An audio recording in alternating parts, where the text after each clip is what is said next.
अस्सलाम वालेकुम। Cook with Najma में खुश आमदीद। आज हम आपके लिए लेकर आए हैं भुने हुए चने का इस्तेमाल और तरीका और इसके बेशुमार फ़ायदे।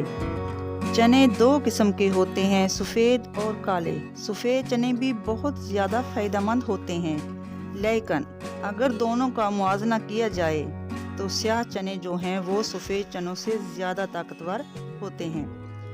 चनों का अगर बेहतरीन इस्तेमाल किया जाए तो सेहत के लिए बहुत ज़्यादा फ़ायदेमंद होंगे। इसमें बेशुमार विटामिन पाए जाते हैं।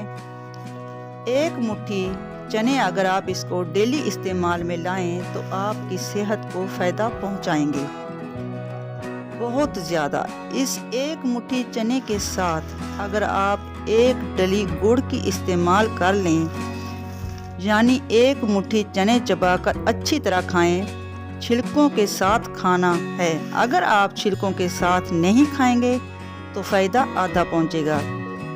ये साफ़ सुथरे आप बड़े बड़े चने लीजिए। इसमें बहुत सारी क्वालिटीज़ आती हैं जिसमें ज़्यादातर ख़राब होते हैं, चबाने में मुश्किल पेश आती है। लिहाजा बड़े अच्छे क्वालिटी के चने लीजिए। एक मुट्ठी आप डेली यूज़ में रखें, लेकिन आप याद रखिएगा पानी का इस्तेमाल बिल्कुल भी ना करें, वरना फ़ायदे की बजाय नुकसान होगा।